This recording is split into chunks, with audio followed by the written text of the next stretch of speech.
Why are we faced with these same problems again and again? Why do they never end? Because, ladies and gentlemen, ultimately the problem is not an economic problem so much as it is the problem of white domination of African people.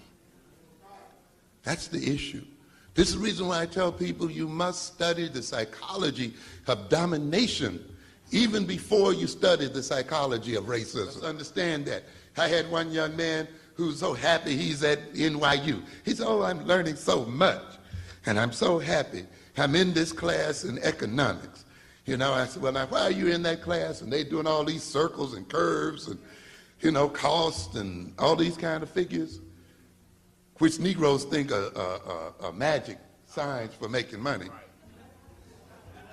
You see, so they think if they learn all this voodoo, that they're going to come out and be like the white folk. But remind that professor that the American economy is not ultimately based on the management skills of American management.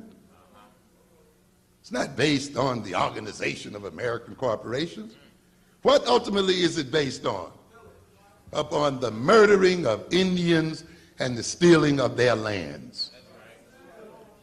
So that the economic course essentially is a course in how the booty is going to be divided among American people. It all goes over what? Gold and salt, and who won, and over trade routes and other things. And people went to war and took those things from one and another. And those who gained control over them then built empires and nations and so forth as a basis of that. Not just studying economics 101 and business administration. But you got to learn real history. You got to learn a history that goes beyond just the celebration of African heroes and the celebration of African culture. And he shifts his visions and is not afraid to change his mind and go against his prior opinions when that reality suggests that those opinions were wrong. You have to wake up. You cannot let any leader become a sacred cow to the point where you forget how to perform a realistic analysis on the situation. Because ultimately it is your individual lives and the life of our people that is at question here, not the glory and power of an individual person or leader, but of the people themselves. I think we are in a better position at this point because unlike Du Bois and Washington and the others who were in a sense at the front end of these issues, we have had now 80, 90 years to see what happened. We can measure results. Therefore, we can take an empirical approach, an empirical analysis, an analysis based on experiment, an analysis based on actual experience, and look at the results. That looks at the programs of other leaders and look at the results that they wrought. So we don't have to guess, and we don't have to be quite as theoretical as we used to be. We can say, let's see what the results bear out. And let's see if this form of leadership can be justified any longer based on its results. And this is what we have to measure.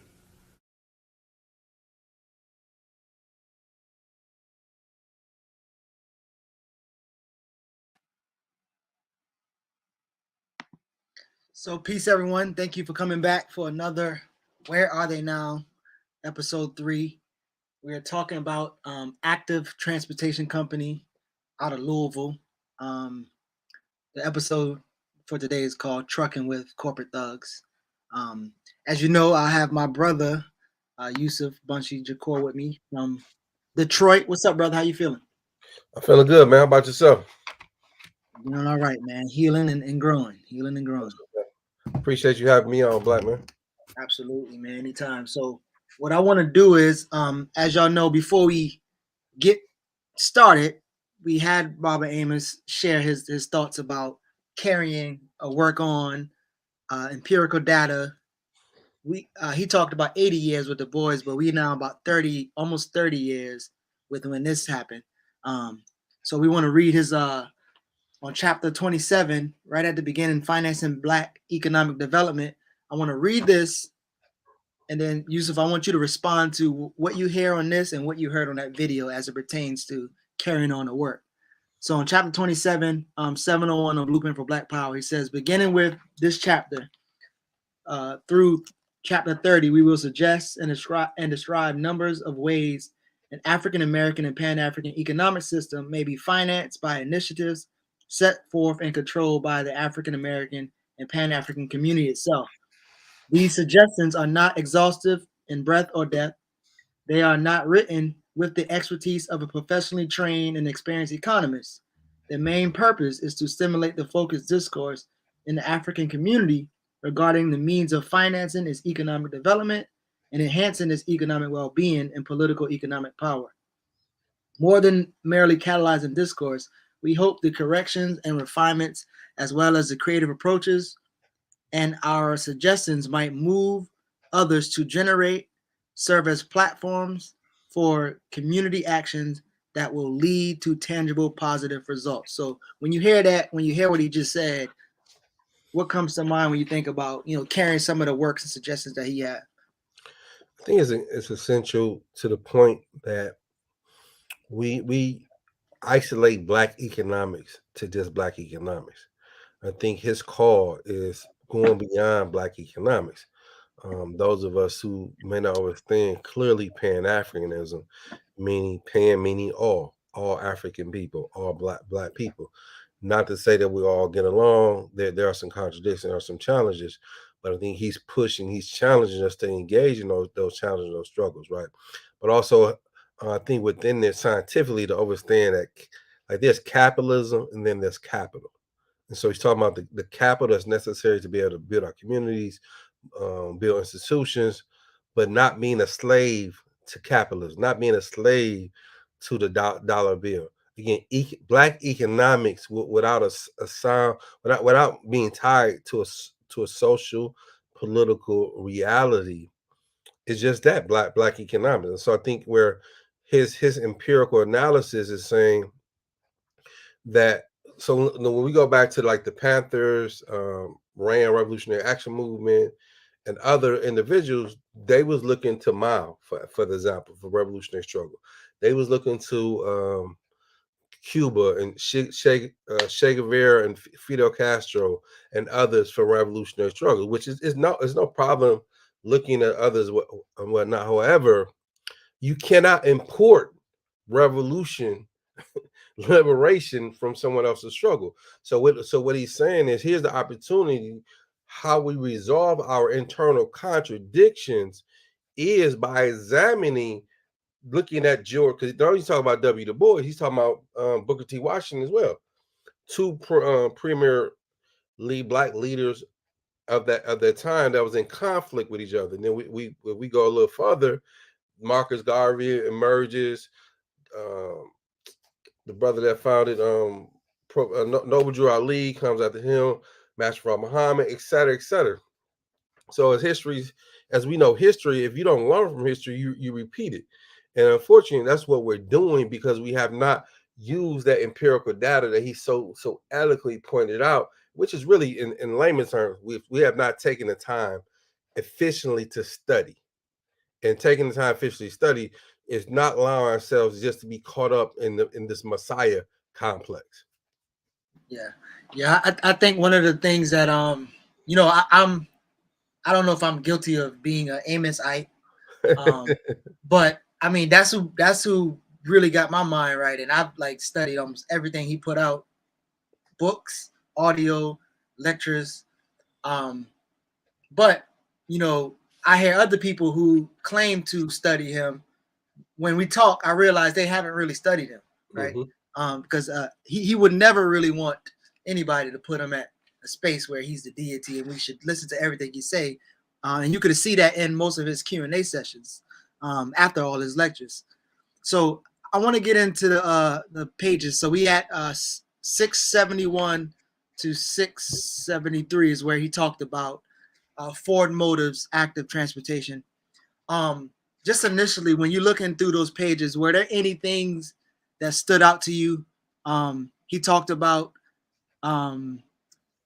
activism in areas of corporate finances, corporate supplier relations, And he said that the community, when big corporations and financial institutions respond to the call for Black entrepreneurs, not only without prejudice but with enthusiasm.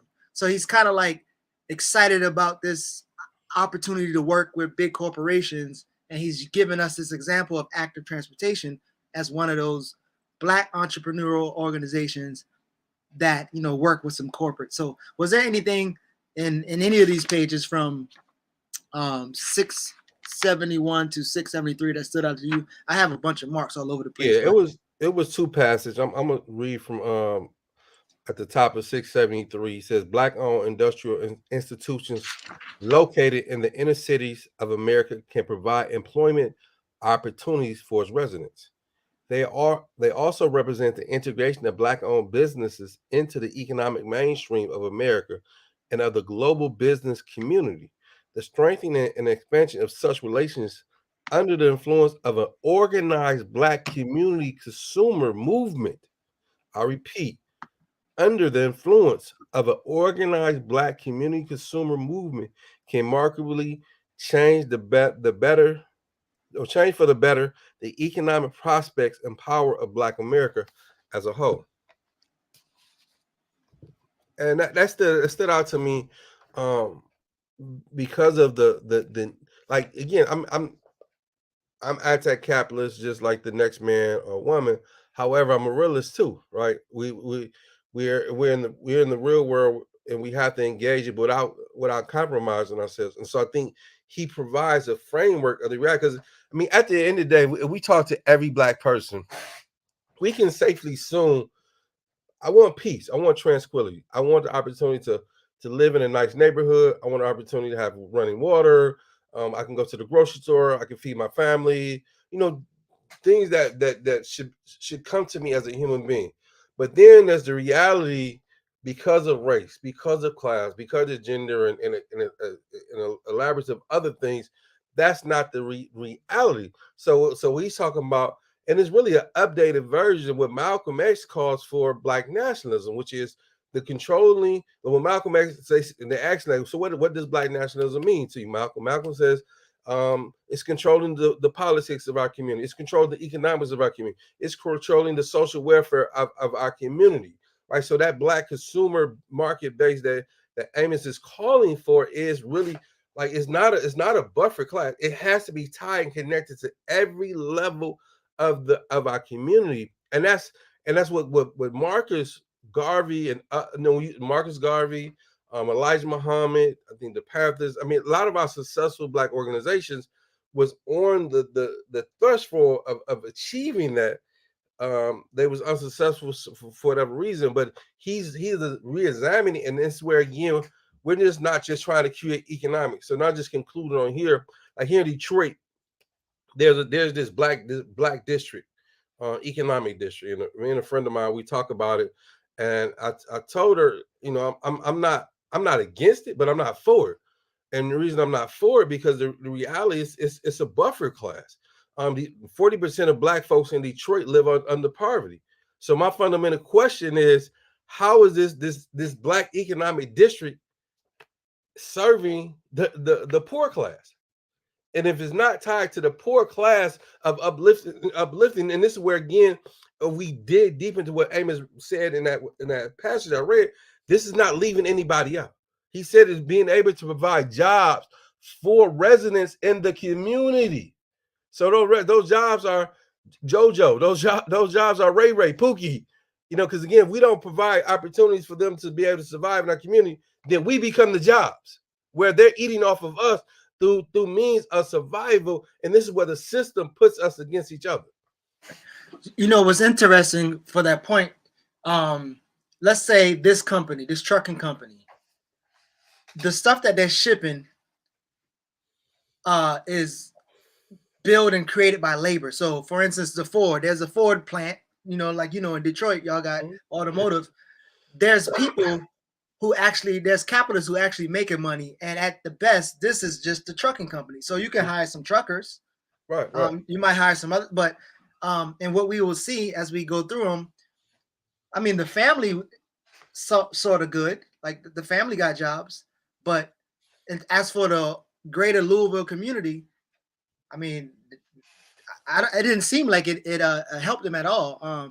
So I think that's interesting because, again, it's not like you are making trucks and you have a place where everybody's being paid to help make the trucks. You're literally just pretty much taking stuff from a capitalist and getting it to the market for your people to buy. So in a sense, if your people buy more Fords, right, you will be getting the cut, but they still not getting anything out of it. So, and I think that part of that is, again, we can't get caught up in the illusion of functioning just based upon of overly rationalizing things, like, or the racial component. And so again, when I look at this business district in Detroit, and there's plenty others throughout this empire, it's because they're black that they receive grants, they receive benefits, and this is where you get where black gets overused, because it's not tied to anything political. It's not tied to anything social in terms of a radical revolutionary transformation. But also to Amos's point, right?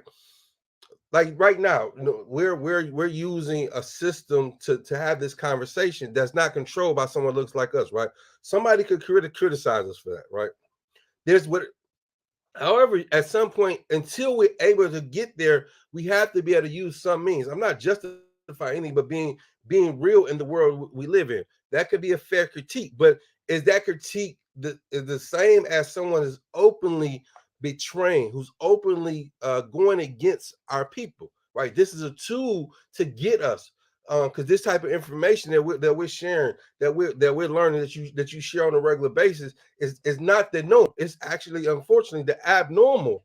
And you bring it to light. It's unfortunate that you have to use this tool right now, but it's powerful because it's not the normal conversation that need to take place in our communities and our households.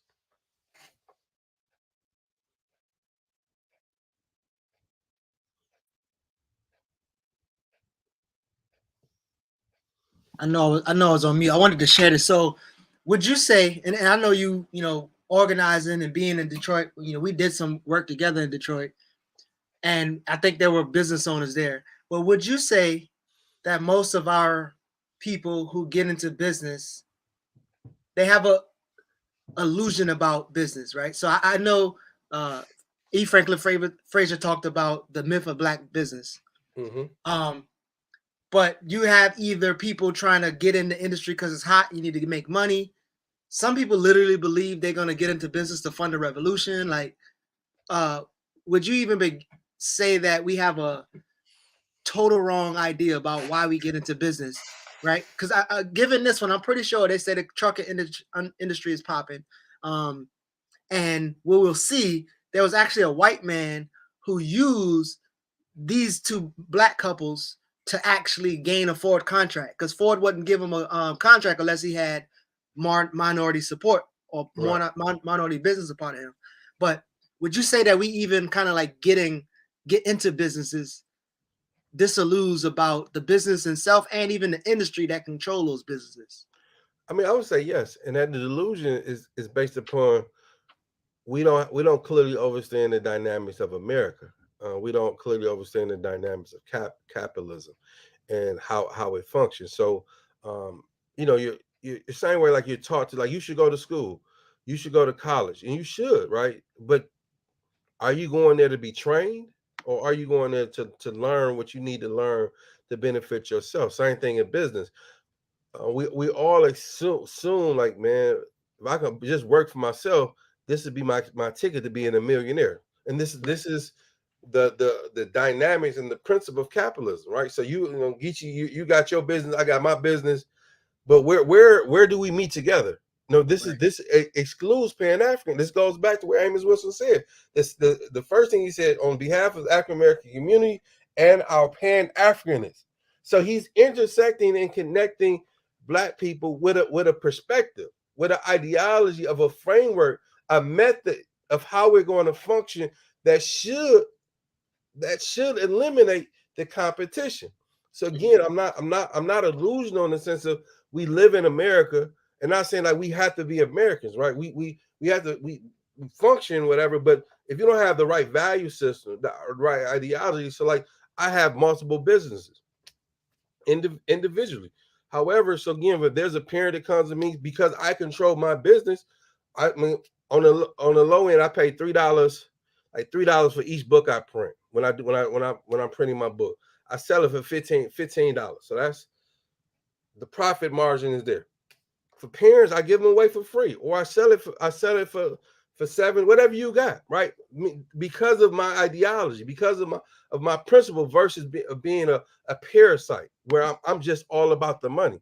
And you, like George Jackson said, you can't necessarily always be mad at a person for the ignorance. However, we can be critical of that ignorance especially when you brace that ignorance as a way of life, because ignorance is nothing wrong with being ignorant because it only means not to know.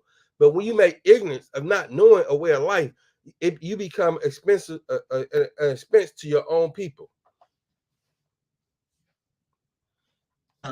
There's this thing where you see like somebody say, "Oh man, this industry is $190 billion, right? In 2020, we got to get into that. We got to get on that." And we know that it's probably apolitical emotion because some of these people don't even realize that there's a political climate that help the capitalists and the state control the industry.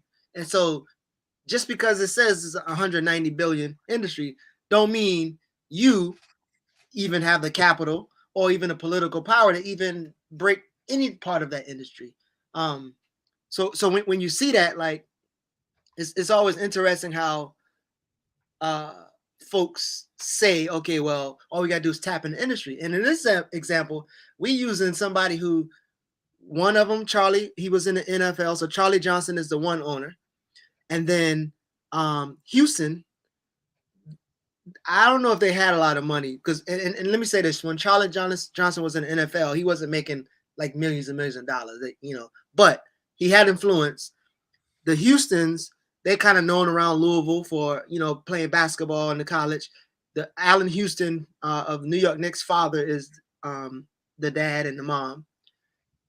He actually coached at Tennessee University while Allen Houston was playing. Allen Houston from New York Knicks. So they had like numbers in terms of, I guess, money, celebrities, but they still couldn't even afford to tap into the industry by themselves. So they needed literally this white mob guy, which we will see. They needed a white mob guy to front their money, which again, when you look at it, you can see it in the show notes. Shout out to the researchers at Barter and Bill. When you look in the show notes, you would almost see this dentist guy use them to get the contract, sold them a business, was a part of that business, and then make them fail, and they had to. He bought them back out, right? So it's kind of like, if you look at it, it looks like he was literally just pretty much having them on the string. And unfortunately, how Amos is reporting it is, and most media sources, oh, this is a black-owned business, and nowhere is Amos talking about the white boy behind it. That's pretty much pulling the strings and stuff. So, no, that's a good. I mean, that's a good point. And just understanding, like, oppression is very sophisticated. I repeat, it's very sophisticated, very, very manipulative, and that's why, like, the work that you're doing is so important. Investigating, being critical and examining. And again, this is where we can't always get so caught up in the black face, whether it's black man, black woman, black gay person. I mean, they'll black child, whatever, right? A black cat, a black dog. H-Rap Brown once said, if white folks could make money off of dog shit, they would sell it. They would sell it to us. I mean, right. But we get caught up in it because we in awe of it, right? And we're dreaming to be a millionaire, and it's like playing Monopoly, and it's like you play it for so many hours and you realize, shit, I ain't got a chance to win, and that's how real life is. Right. But I think and I was in Charlotte working with some nonprofit leaders, and I think we really believe that this concept of playing the game, like we need to play the game. Yeah. It sounds romantic until you like, okay, let's draw the game out. Like, okay, so what's the first move? Oh well, we can just buy a business. Okay, so what's the capital you got? Well, I mean, you putting up your house, you putting up your savings, and they not right. Right. And so I think even sometimes the concept of playing the game has been, in my opinion, pretty damn tragic. And again, we are giving you an example of somebody who actually has money, influence, and well, again, I don't want to count. I'm not pocket watching because I don't know actually how much money they had. But you can't really tell me you went to the NBA and I mean the NFL, and then your partner is well known in the city for University of Louisville. You can't tell me you have some kind of money, which again, I'm not going to say it's a lot of money because even when they were starting out, they were still working. So when they was getting business loans to open up, I think a grocery store at first, both of them was still kind of working, right? And watch this. And this says in 1985, along came a hall part of Ford. Johnson knew a black loan officer. So even though Johnson went to the NFL, even though he's known around the city, he still needed to go borrow $87,000 to even just get into it, right? Right. Again, I don't know if I don't think Amos was doing any kind of male chauvinism. I hope not. But when he mentioned the owners, he didn't mention Alice, Right. Alice Houston. That was the wife of what's his name? Wade Houston. Wade Houston. Like that was his wife. So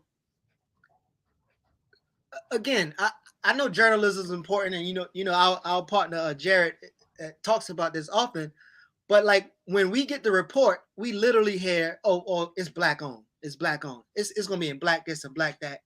And again, could you speak toward, I guess, to this concept of black owned when white dollars and white control, and then again tie in neo-colonialism, how pervasive and powerful it is when you're thinking about our situation. I mean, it's America is so sophisticated, or say again, where they handpick us, right? So, like, you use Michael Jordan for example.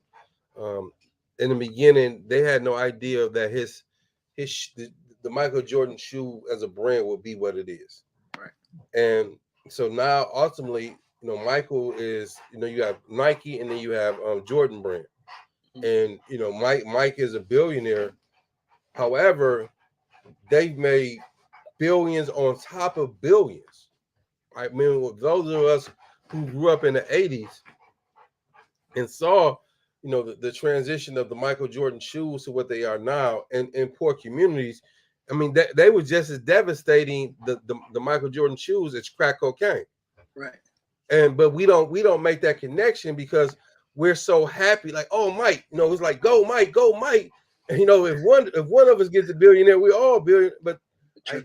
But we, as a community, we sank. As a community, we've lost our way because we're chasing dollars. And so if we can understand it from there and then look at it from a business standpoint, from the larger the trucking company.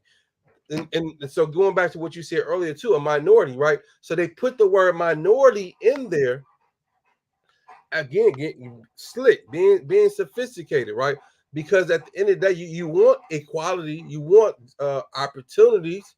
However, but again, if you don't have the right consciousness, all you're doing is being exploitive at the end of the day. And there's so many of us 20, 30 years later, we look at ourselves, we can't look ourselves in the mirror because we look at what's behind us, all the damage that we've done. We may have, and even like Jay-Z, right?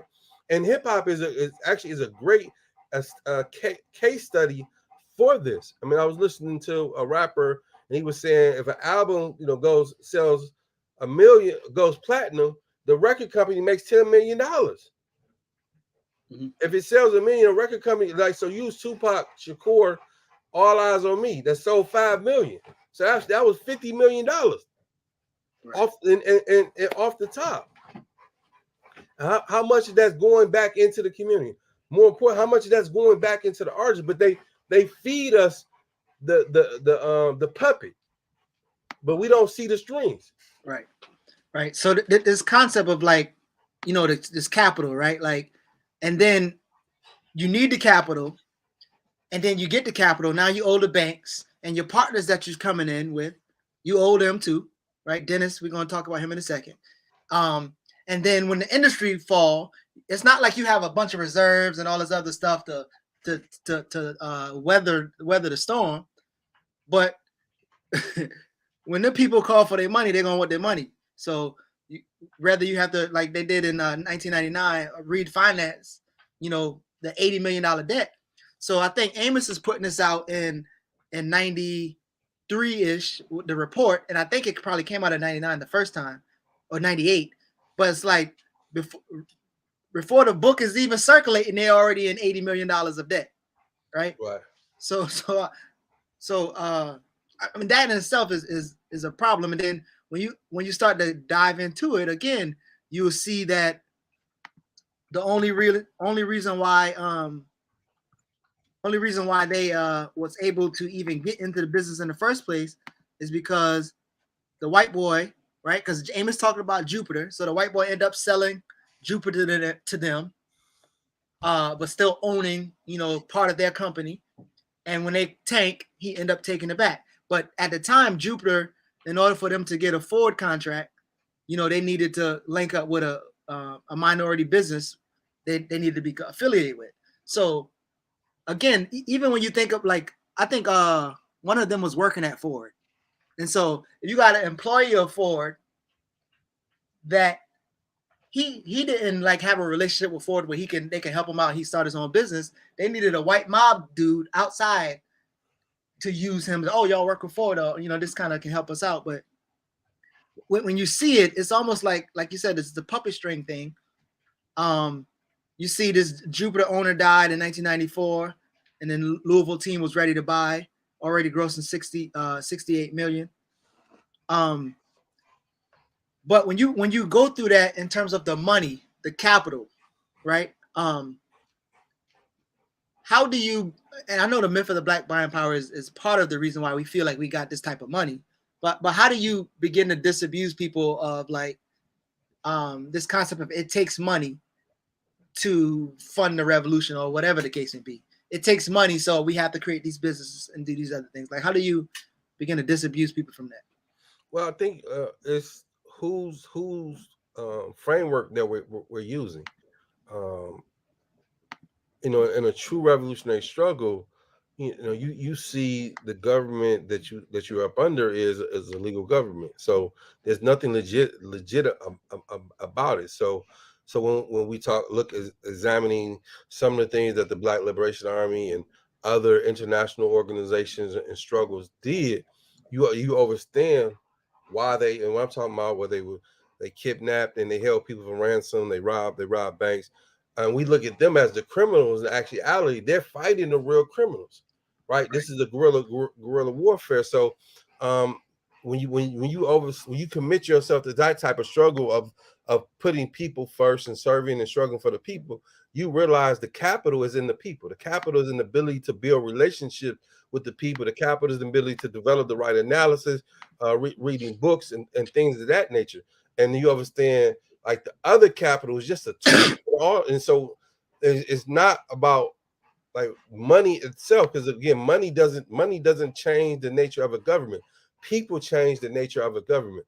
So if the money is controlling how we're functioning, then again, we will always be slaves. But if we liberate ourselves from that type of thinking, this is how we get to liberation. So I think what we have so-called radical people who appear to be radical, but they're neoliberal. They're still having a capitalist, white supremacist type of ideology that has invaded the the black struggle, so to speak.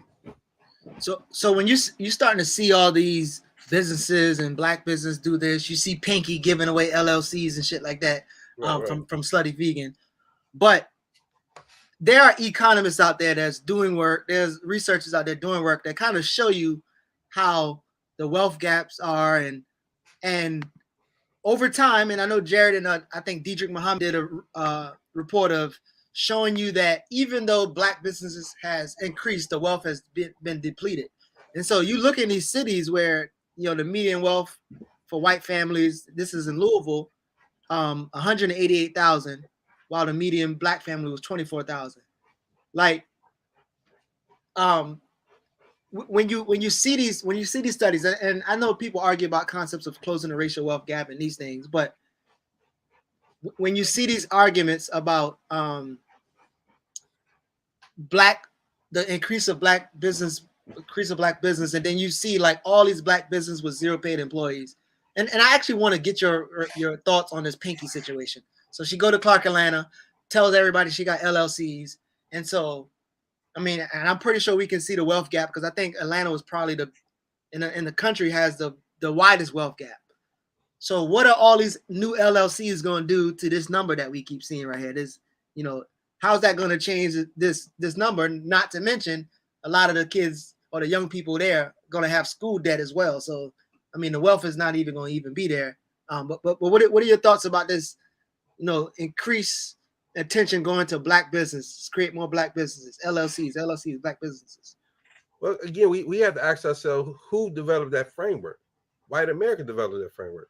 We're trying to be like America and Americans, and so it's actually an updated version of integration. It's just reformatted with new language. I mean, you can't emphasize black businesses over black people. I repeat, you cannot emphasize black businesses over black people. You cannot emphasize black economics that is not governed by the social dynamics of black people. It's impossible. It's the same thing of emphasizing the black military over black people, and that's why we have coups all the time.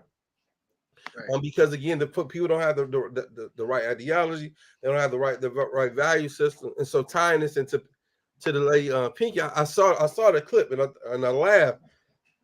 I don't know how many students was there, right? Like, that's a good gesture, right? I salute the gesture, but in the reality, and I'm someone who has like 7 LLCs, right?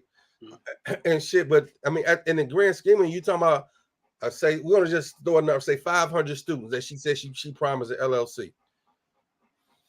What does that mean in the grand scheme of things? I mean, we're so excited around just gestures. We're so excited around the moral victory that we get lost in the translation.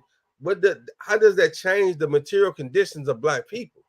Because I have an LLC, but again, going back to Amos Wilson, right? Amos Wilson now if she emphasized saying, well, we're going to take a Pan-African approach versus you guys leaving here and graduating, and you're going to compete against each other. We're going to create a framework where we're tying our resources together. Like, here's the numbers over here, here's the numbers over here. You know, here's the discrepancies, but we have to pull our resources because, again, in discrepancies, we found a way to maintain and survive by overstanding. Again, black sociology is needed by us supporting each other. Right. So as we getting into, again, we're looking at these businesses, we're following them, we're researching them, we're seeing if it's viable, is it duplicatable, is it something that we could do, right? So right now we know we don't have the capital, right? We don't have the capital, we probably gonna get a loan. But then we have to ask yourself, you know, if this is a blueprint, then that means we have to probably get in bed with a white mob boss guy. I don't know if he's a mob boss, I just know he's connected to the mob. Yeah. Right. But even so, the dentist guy who helped them kind of get their foot, you know, on the ground, also is the dentist guy who stayed with them the whole time.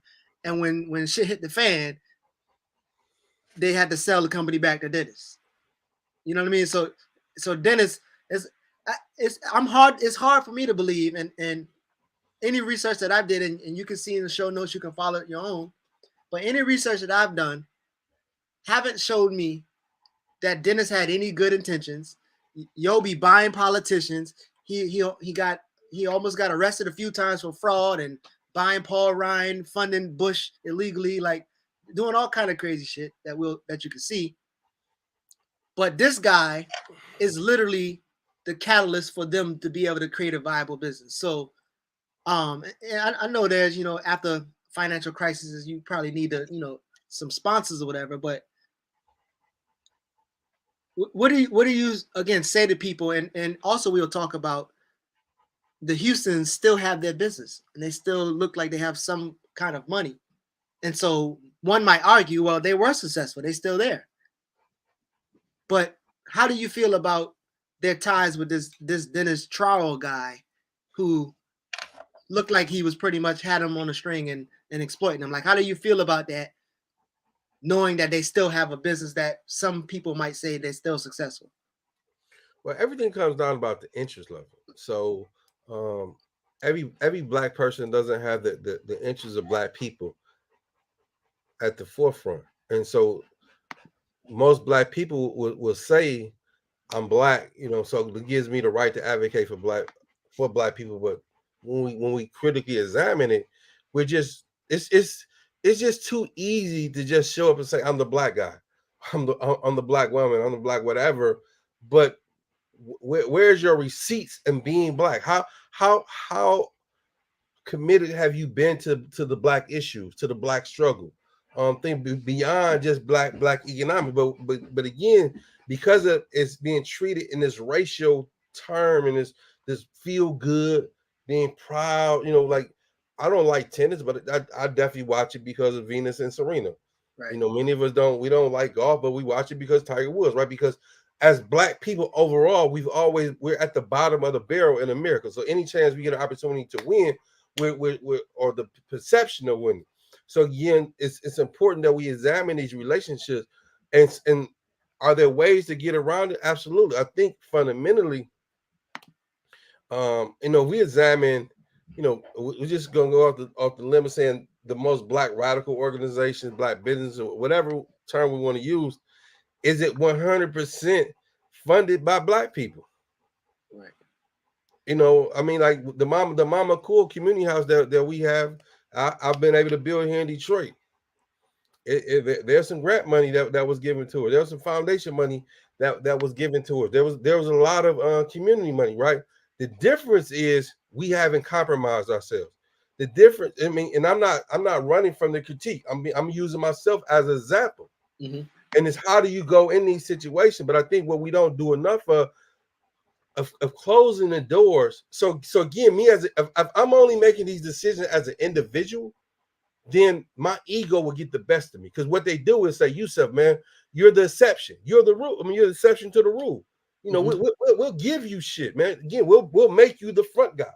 They don't say that directly, but that's what we become. Right. And where they put us against each other and for exploitation. But when we close that off, and we're creating from a Pan-African view, having conversations, and I'm talking to our community, I'm talking to our elders and saying, the Blue Knight Foundation want to give me $100 million. What do you guys think? Think I should take this money? And if what if you say, well, if they give you $100 million, then we're going to divide that money up. This blah blah blah. We come back with our own plan. Right. I mean, this is there's still a level of critique, but this takes it out of the individual. This is engaging that relationship for a greater good. I don't think that we do enough of that. Yeah, I think Emma makes a good point. Like, do we even have access to mob capital? Do we have enough money to even begin the conversation? Right? Do you have enough money to go to the bank and be like, yo, I need about 80,000, right? And I think again, the black bourgeois elite, I think that's a testament of how even delusional they are. Like, yo, you living good. Like, you got money, you got access, you got houses, you got kids, but you still can't afford to do different things for the business. And not to mention, when shit hit the fan, the industry and the laws, and we'll see where Mitch McConnell, ironically, when I first started organizing, first started seriously organizing, I was in Kentucky working around coal mining issues, and Mitch McConnell family is from there, and we had some of his family members organizing with us to get him to pass bills that were literally killing his family, and he wouldn't. He was like, I don't give a fuck. Like, and he just kept moving, right? But Mitch McConnell had his hand in helping this business tank as well. But when you see the business falling, you see the industry falling. No, the state is warring against you. I think sometimes you see how dissolute or crazy some of the black bourgeois are, where they will, even after this fall, you'll see Johnson somewhere. I think he's in Louisville now teaching about entrepreneurship. And then you have the Houstons, again, they're still thriving, I guess. But you see something about, the decision to sell the business that the trio built from scratch was difficult. But she said it was necessary in the face of downturn in the heavy-duty trucking market and rising labor and operating costs. Okay, so if that was true, which I'm pretty sure it is true, but was that true for the actual the people who control the industry? If we just saw an article that said how booming the industry is, 90 billion, but it's almost like this concept of, you heard what was the concept when America got a cold, we get pneumonia or whatever, or something like white America. So yeah. Imagine how that is in business. If you just getting into the industry with the benevolence of other white folks, what do you think is going to happen when there is COVID, when there is these things? Like, you ain't going to be able to survive that. But the way in which you tell it, right? We're not going to be honest and be like, yeah, like that wasn't a good idea. I'm pretty sure, I want your response to this. I'm pretty sure they're not going to look at it as a system analysis. They're going to say, well, we didn't make the right choices, so we could have done this better. We could have done this better. Like, how you feel about that logic? And then when you kind of share it to the people to keep going and keep, chasing their tail. Well, that's why it's important to not only have a race analysis, a class analysis, and a gender analysis, and we need to always continue in other analysis as well. But leading with a race analysis, and so as long as we perceive ourselves as American, I mean, just look at the language that we use. Our government, our this, our that, and I looking at food like, what do you mean, our government or this or that, right? I know I live in America, don't mean I gotta claim America, right? So until we can break those ties, because you're talking about you invested, and because of your investment, it clouds your judgment. You experience racism, but then again, it's like the most ignorant shit when we hear the most liberal black guy or the black Republican. I mean, I was just reading something. I think we're doing COVID when what's the vice president name? The sister Kamala, yeah, and they was asking her about racism in America, and she said, America's not as racist as it used to be. I mean, she's it's Google. She says this, right? But her class interest makes her perform in that way. And I use the word perform. That's what she's doing, performing. And this is where, again, part like the first level of struggle is to turn the transformation. And without the clearly seeing what this struggle is and how we engage it, the information that you're providing is going to go over people's heads. Because fundamentally, if your struggle is just tied to the means of your means of survival, of just trying to feed yourself, just trying to keep your lights on, get you a car, then you'll go for the okie dokie. You'll miss how that you are exploited, but your body will remind you, your mind will remind you of what you're enduring. But because you lack the depth to be able to comprehend it, or you want to ignore it, you'll be a voluntary slave. So we probably gonna get back to Lamar Wayne's statement that of course we have to be creative to build wealth. Oh no, I'm sorry. I'm glad he just said I read wealth, but it's welfare for all of us, and not turn around and put it back. Wait, did he meant welfare or wealth? That's a good question. Yeah, because it sounded like when I read it. But anyway, so another thing that I'm pretty sure you hear all the time organizing in the streets, when you're trying to educate somebody about certain things or certain things they need to study, they're like, man, fuck all that studying. I'm tired of talking. I'm about this action. Let's get to work. And then let's get to work sometimes mean you're gonna get in bed with a mob boss. Like I'm not really suggesting that they said this, but I would be curious if they was like, we about to action, we about to do things for the community. So that means you probably didn't do your research on your boy Torah, where he's connected to organized crime in Chicago. But yo got a whole long ass list of of shit that just like, he's an organized criminal, and now he's chilling somewhere in Florida, retired, and cooling. But when again, this concept of studying. Also, when I was in Charlotte this weekend, one of the sisters who working on a land trust, and I'm not ruling her out because all the people say this. I was saying like, yo, like we really have to study whatever situation or issue that you focus on. You have to really dive into it. And they're like, well, I don't have time to read. And I'm like, okay, well, maybe you got there's an audio book that it can read to you. Oh, I don't have time for that. I won't retain it. But again, you talk about this development analysis. Like, I need you to stress how important it is and how, unsexy it is to actually go in and study, and how, because when people think of revolution, they really don't think about the theoretical, the study. They just think of like the action, because they always about the action. So kind of speak to that. I think, people put the cart before the horse. People want the reward, the benefit, but don't want to do the hard work. You can't. There's hard work in revolution. Like we quote Malcolm, but how many of us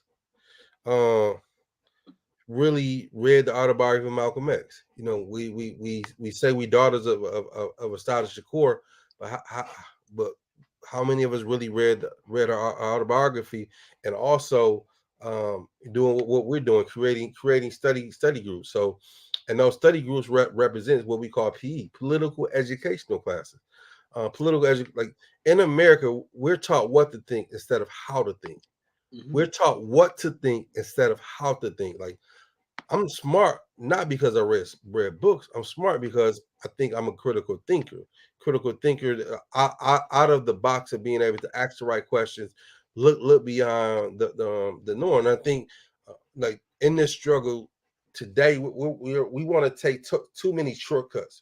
Like the Black Panther Party get a lot of criticism, and a lot of it they deserve, but and they get a lot of praise. But one thing that people don't talk about is, to join the Black Panther Party, there was a political education class that you had to attend, but also there was a minimum that you had to read a book at least 2 hours a day. You had to read a book at least two hours a day. If you and I would start an organization today, and that was the first rule that you had to read a book, how many people would actually join our organization? Right? Not too many. But and not saying like that's the end all. We have to be creative as well. But there's no getting away without reading books. There's no getting away without acquiring new knowledge. But here's the powerful thing as well. There's been a lot of brothers and sisters based upon the American education system who was considered illiterate, but because they joined the struggle and they were so passionate about what they joined, by the time they came out of it, they was functioning illiterate. May you rest in peace, brother Geechee Yusef Shakur. Who some of us know him as Monster Cody Scott, who wrote the book Life of an LA Gang Member. He dropped out of school in the 6th grade. I repeat, he dropped out of school in the 6th grade. And anybody know anything about Geechee Shakur, he was a very intellectual giant. He self-taught. He was self-taught. So George Jackson, self-taught. I mean, there's numerous other brothers and sisters, right? That we have a different IQ when it comes to intelligence. It's just we don't tap into it because, again, we rather go the short route. But I mean, at the end of the day, if you love struggle, then you love learning. That's the only. There's no way getting around it. All right. So I took your advice, and I read a damn book, and I read Claude Anderson. Claude Anderson told me, get your money up and buy politicians. The white boy he was trying to buy a politician. So again, there's tons of books out there. There's some people in the movement who has been career book writers. They've written 20 and 30, 40 books, and they're selling books for the hustle, right? But what books? Like, if you read again, Claude Anderson would tell you, get your money up, buy your politicians like this white boy did, Dennis. And I mean, obviously, commit fraud, lying to FBI and stuff like that. But now I'm reading the book, and like Amos told us not to do, I'm demonetizing the book writers. How do you begin to get them to? Okay, I already read this one book, but now you got to read actually other books, and you gotta, it's actually continuous. Like, how do you encourage that? I can tell you a true story. I was on a panel about 5-6 years ago, and was watching the documentary, and Claude Anderson was in the documentary, right? He wasn't saying exactly this, but he came off as a capitalist. Mm-hmm. And at the end, when it was my turn to speak, I called it to the carpet. Like, why were you sitting here listening to this goddamn capitalist? This motherfucker, he don't give a fuck about black people. And everybody was like, how dare you? How dare you criticize him like that? Right. And again, and I wasn't trying to go against the grain, but because, like I said, I'm smart, not because I read books. I'm smart because I'm a critical thinker. I have the ability to ask the right questions, have the ability to examine and investigate and continue to. So every book I read wasn't the best book that I got something out of it. And even taking it even more personal. I went to prison for a crime I didn't do. While in prison, I met my father in prison. We developed a relationship. Prior to me getting there, my father had been there 9 years. My love for reading had come out of my father's love for reading. My father was a Muslim. I became a Muslim, right? I read Chancellor Williams' Destruction of Black Civilization, and he says in the intro, we go from one slave religion to the next slave religion. I'm like, damn. He said we go from one slave name to the next slave name. We go from Johnson to Muhammad. I'm like, wow, that just hit me straight in the mouth and shit. Because I did it. I went from Ruffin to Saji. I'm like, this is not making sense, right? And my point is, I began to question one of my second greatest teacher, my father, besides my mother. And that's what my father taught me to question him. He taught me not to follow him. But also, in his letters, he expressed to me, like, I'm your comrade more than I'm your father. And if I betray you and I betray our people in the struggle, then you have a responsibility to deal with me in a way that's necessary. Like, this is, again, developing these political type of relationships, because ultimately, to get to your point, after you read, reading represents theory. Now, what do you do with the theory? You have to get out and practice the theory. And we're not always going to be successful, which is fine. It's like cooking. You might use this season tomorrow, use this season the next day, and then until you figure out what does it tastes the best on. That's the same thing with struggle. But here's the thing: every revolutionary is an activist, organizer, or advocate, but not every advocate, activist, or organizer is a revolutionary. I repeat, not every activist or organizer or advocate is a revolutionary, but every revolutionary is that, because a revolutionary is someone who's committed themselves to embrace a certain ideology and to engage in a certain practice. And that's based upon the transformation of yourself and continue to read and develop. And again, as a revolutionary, is known by the books that he or she reads. Is known by the books that governs and that determines, because ultimately you got to put the book down and you got to put in the goddamn work. Mm-hmm. So I'm hearing you talking. It sounds good, but I feel like there's revolutionary entertainers out there, and let's listen to a revolutionary entertainer. And I just want you to respond to this revolutionary entertainer's work, because there's conscious rap out there, right? Like what a boy named who just what's the little dude from California? Kendrick Lamar. Kendrick Lamar just put some stuff out there. So let's see what Jay-Z got to say about this.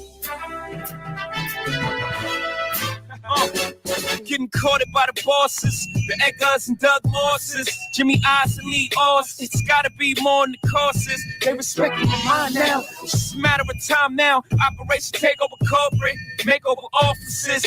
Then take over all of it. Please may these words be recorded. The service testimony that I saw it all before it came to fruition. Sort of a premonition.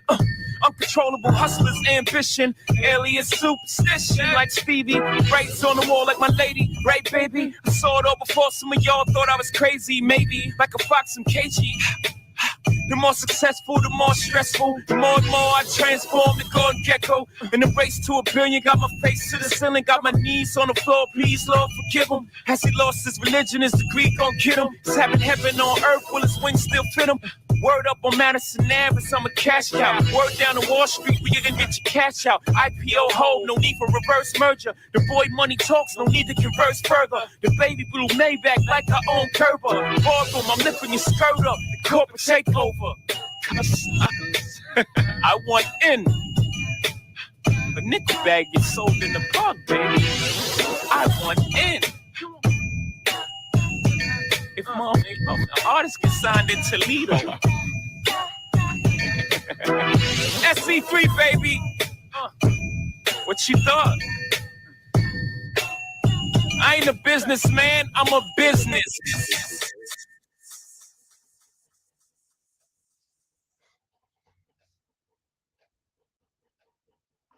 Jay said he's not a businessman, he's a business. Now, granted, this used to be one of my favorite rappers, and he's an entertainer, and he goes and say these things, and he got money, so he got followers. How do you even compete with these cats who talk about the corporate takeover, and he's a businessman? And I keep hearing the speculation. I don't know if it's true, and I hope it's not. But if Lee Daniel get the spook that's sat behind the door and remake it, we already know what he's gonna do with it. How do you even compete with these entertainers in their political education or consciousness? What the hell they doing? Well, we had to go back and examine our struggle. Like James Brown, when he made "I'm Black and I'm Proud," like James didn't just wake up and make that song. James was influenced and impacted by the movement, by the times. Because of our times are so low, because of our times, when I mean our times, I'm about our social conditions and our movements and where we at, it's full of chaos. It's full of infighting, right? There's no clear Black agenda. There's no clear road to where we're trying to get to. So if we go from the 50s to the 70s, that's 20 years. Even though, and that's between the civil rights and the Black Power movement, at least there still was a clear road. There was obvious two oppositions or two factors, but they was very strong factors. And now, like today, because the media says all the time, there is no Black leader now, like we had in the past. Right. That's bullshit. You just, because the media didn't legitimize somebody, whatever, but this is what they tell us. But also we tend to allow these individuals, because we're counting, like you said earlier, we're looking at their pockets. Because of an individual now worth millions of dollars, like 50, when 50 blew up, he sounded smart. We started listening to him and shit. And other individuals, because the tide has shifted. And I don't think we have done it. We're like Black Power Media and other outlets, even this outlet. We're starting to compete by creating other formats and platforms to get messages out to relating to people. But also, we have to move beyond just the choir. We got to move and get into the households of the young brothers and sisters who may not think like we're thinking, but it's for them. And I think that's a strategic. But also, like when Dead Prayers had the song. And I think it was M1. He had the verse where he says, because Jay-Z was born on the day that Chairman Fred was assassinated, and like the one was taken from us, one was given. Like Jay-Z doesn't, like, that line doesn't make sense, because Jay-Z is not, he's not trying to be that, right? Right. You're ordaining something, but again, it's a slick line, right? And I think because of hip hop and in general, we stopped being so critical of each other. Yeah, I think even this, I still think this is a myth. People keep saying this, Jay-Z this, but Nas was more conscious. Nas wasn't conscious either, ever. Like, I think we given J. Cole's and the Nas and these people, even Kendrick, if you want to argue about it, even Kendrick, we giving them this concept of a conscience that they don't really have. No, so here's the thing: being Black, we all experience racism. We all have been oppressed, right? And so, as an art form, you can talk about it. But to your point, like Tupac died over 20 years ago, right? And those guys, none of them are and even Pac wasn't, in my opinion, wasn't a revolutionary. He was raised by revolutionaries.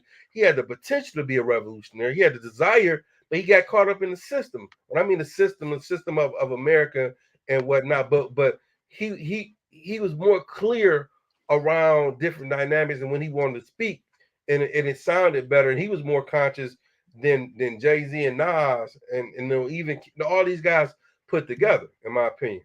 Right. Also, Del Jones, who also have a birthday with Malcolm X, call it the nigga factory. Mm-hmm. So he got caught up in the nigga factory, and that's kind of how it moved. And so real quick, to add to your point of Del Jones, in one of his books, he says, confusion is the enemy of revolution.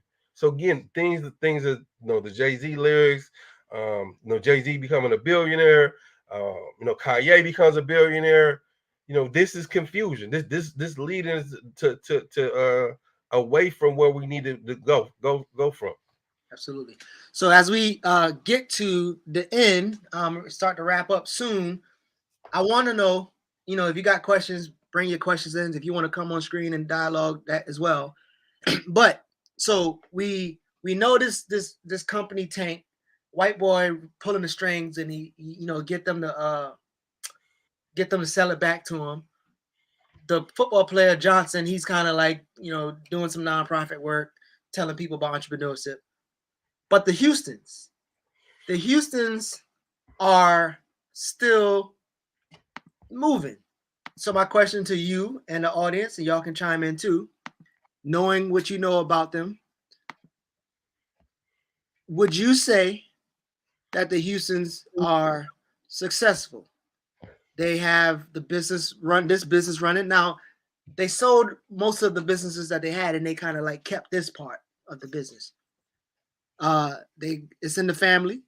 You have the mom, you have the dad. So this is the mom, the dad, and Comrade is the daughter. One of the daughters is a doctor. She's not in the family business. She's a doctor, but the husband is there. And this is the younger daughter. They got another son, Allen Houston, who's retired NBA, 55 million net worth, and he's doing some other stuff. And this the employee lineup. Are you willing to say that this is a model that we could follow, knowing the history and all the other things, the risks that they take, the failures? Is this something that is repeatable, duplicatable? Do you give them accolades for still standing right here and being able to have a family business with white employees and Latino employees, and even though the city of Louisville is still impoverished, and this didn't stop them. I'm probably feeding y'all, but this didn't stop Breonna Taylor from getting murdered by a pig. So, but would you give this any kind of great ratings, thumbs up, or it could be repeated? Or again, any rating comments, but also you, Yusef. My response is like, what lens are we looking at? So if I'm looking at it from just a typical guy who lives in America, I would say yes. It's the standard, right? It's a successful business. It's turning over money and hiring people. But if we're looking at it through the lens of a critical lens, a Black analysis, a Black liberation analysis, and it's tied to the means of advancing Black people, no, it's not. And these are two different analyses. These are two different lenses, and we tend to confuse the two, right? And in the latter part, we tend to say, man, that's just too much. It's exhausting. Why it always got to be this, Black power, because this is the world we live in. As a result of, we're at the bottom. We've been at the bottom over 500 years, which so again, and our advancement should not be about just a business. Our advancement has to be about our liberation, not about a business. Our advancement cannot be about just the economics. It has to be socially, politically, and even spiritual. Like as African people, we're holistic. All those things are interconnected to each other. Right. Now, did they use this money to trickle down and help people and fund I couldn't find it. Maybe y'all can find it. Maybe y'all can use some of the links that the the think tank has provided, and maybe you can find that they did some revolutionary shit with the money. But I mean, I couldn't find it. I'm not that good of a researcher, and I don't think my team was able to find it either. But again, they still here. Well, that the active transportation is no longer here, but the people who ran it, one group is there. But what's unique is also they have Johnson name. It's technically his name is still on their paperwork or on their company name because it's still Houston Johnson's. But I don't even see Johnson. I don't know what happened. So I'm trying to see if they have any kind of bad blood, but I couldn't find anything there. But it's uniquely Johnson kind of started out, was able to know a guy from the bank, and that kind of helped him. But in the end, the Houstons was the family that seemed like they still have some kind of access to money. And also Allen Houston, according to what I've seen and what we've researched, Allen Houston really didn't have anything to do with the business, even though he went into NBA in '93, around this time when they started buzzing. But it doesn't look like he had any kind of influence. I don't know if he slide him some money to help out. I don't know, but it doesn't look like it. Any other thoughts with that about the obviously Johnson, who is probably somewhere right now speaking. What time is it? 2:00. He's probably speaking to a nonprofit or some kids about entrepreneurship right now as we speak. But yeah. So let's see what we got. Can't give Jordan and Jay the thumbs up. Uh-oh. So nobody giving a thumbs up. Oh yeah, this too. They were faced with the reality that it is a political issue. They had to be backed by whites, sell back to whites, and weren't able to lobby whites. Damn, yeah. They got choked out. Look like. But again, what you're doing is through your examination is showing how the system. This is what it's designed to do. Mm-hmm. This is not by happenstance. This is not by accident. This is what the system is designed to do. So apparently they had money, right? But and forgive my ignorance about the PPP loans, but it seems like people that took PPP loans, would need some kind of assistance, right? I mean, I don't know how much you know about the PPP loans, but they needed a PPP loan, and they took out one, size 17 million. But even if I don't know the details of it, I do know that you still need lenders, banks, the state, the government to help fund some stuff that you can't fund. So that means you still don't have the capital. I mean, would you agree? Or I think it's about greed. I mean, I think I read somewhere, even the Los Angeles Lakers, the owners of that team tried to either apply for a PP loan or got it right. Like, you don't need a PP loan, but this is what America does. This shit, you want it, I'm gonna take it. I'm gonna keep asking, right? And so to your underlining point, even in this process, how these resources are getting down to those who need it. This is still the big bank take little bank. Because here's part of another thing about resources that we don't talk about. It's information. It's technical things. It's how do you frame stuff? Like all those things, little things matter in this game, in the system. Like, many of us and many of your listeners have great ideas, but because you may not look a certain way, your hair a certain way, you got a certain name, but also you haven't framed it, it hasn't been shaped a certain way. You're always going to. It's just the updated version of being at the back of the bus, right? And this is why the do for self is so important. This is why we have to swap out entrepreneurship for cooperative economics. Mm-hmm. Yeah. I've said over and over when I'm going to these Kwanzaa events, what I see about cooperative economics is you buy something from me, I buy something from you, and we all sell the same thing. I got to go, good brother. My dog having puppies.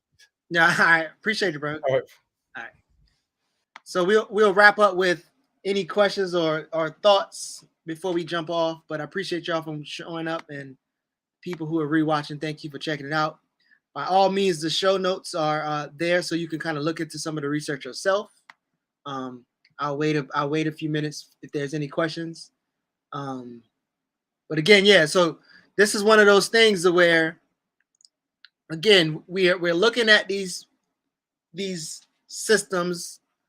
No, we're looking at these businesses, these advice, and we're seeing how it works with the system, what the system does to it, what the state does to it, and what political domination actually looks like despite this whole entrepreneur stuff. And so we're 3 episodes in, and I don't think we have one viable option right now. So let me see this. Thank you, Ricky. I don't know you had 2 pages. Yeah, there was a whole bunch of those joints.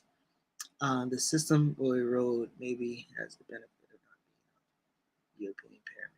We don't become further corrupt, coupled with the conscious. Yeah. What are the outcomes? So, I mean, I would think that, and somebody can comment in the chat as well with their thoughts. I would think that some of the outcomes would be, we don't have the capital, and our issue is more of a political issue than an economic issue. And even our elite don't have the capital or the political power to even do much. So when you look at any celebrity right now, you'll see people who are signing deals with major corporations, and the corporations is just using those people, those influencers, to get the audience, right? So for instance, the Disney thing, Black is King is given or sold to Disney because Disney need to reshape their image. They need to get more subscribers, right? Pinky is popping right now. So if Pinky is popping right now and Slutty Vegan is being talked about, there's going to be white funders to come in and throw her some money because they can use her to fatten their pockets. So I think the outcomes is we probably have to seriously look at all these businesses and all these things and come to the conclusion, because I don't think we're going to come to it without actually physically seeing it, come to the conclusion entrepreneurship can't and won't save us, right? We can't buy our way out of this situation. And even if we could, I don't think we can get enough money to even buy ourselves out of it. So I don't know if anybody else think anything else about that. Yeah, definitely shout out to the Barnett and Bill think tank who's been giving us a lot of this research. We have some serious researchers in there who can find anything.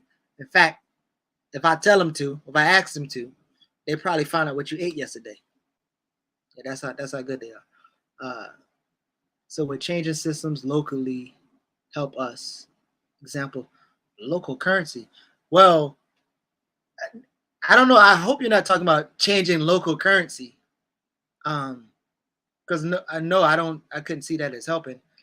I think there's really no solutions outside of like massive political education that leads to a political organization, leads to us being able to wield political power. And so the currency stuff, you're kind of wasting your time. I mean, even like, I guess you can kind of look at even the Bitcoin thing. This concept of they're changing some currency, like you already know what time it is. You don't control any of the resources, the life-sustaining resources. So changing some kind of currency will be another one of those escapist, mythological, whatever. I don't know. They'll be playing. You might as well just pull out a Monopoly board and stop playing Monopoly and act like you're actually doing it for real, because it's not going to work. All right. Cool. Yeah, I ain't gonna hold y'all. I appreciate you. So next episode will be coming up soon as I get people scheduled. Thank y'all for coming in.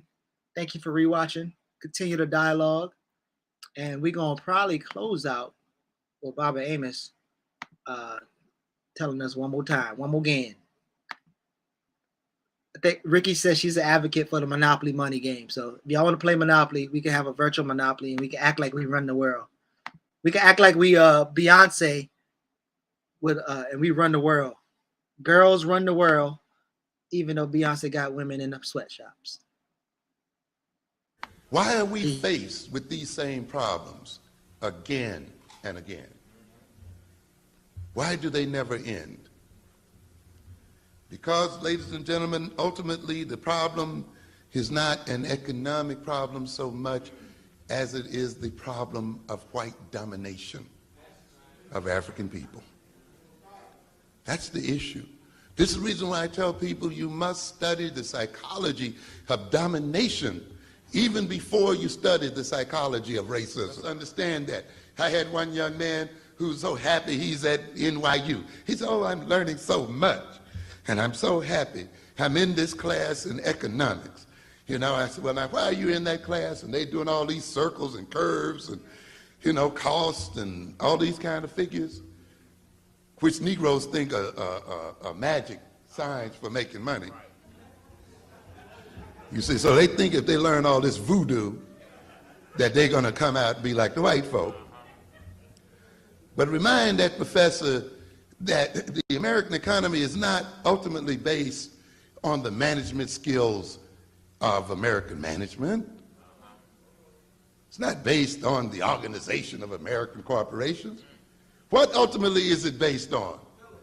Upon the murdering of Indians and the stealing of their lands. So that the economic course essentially is a course in how the booty is going to be divided among American people. It all goes over what? Gold and salt, and who won, and over trade routes and other things. And people went to war and took those things from one and another. And those who gained control over them then built empires and nations and so forth as a basis of that. Not just studying economics 101 and business administration.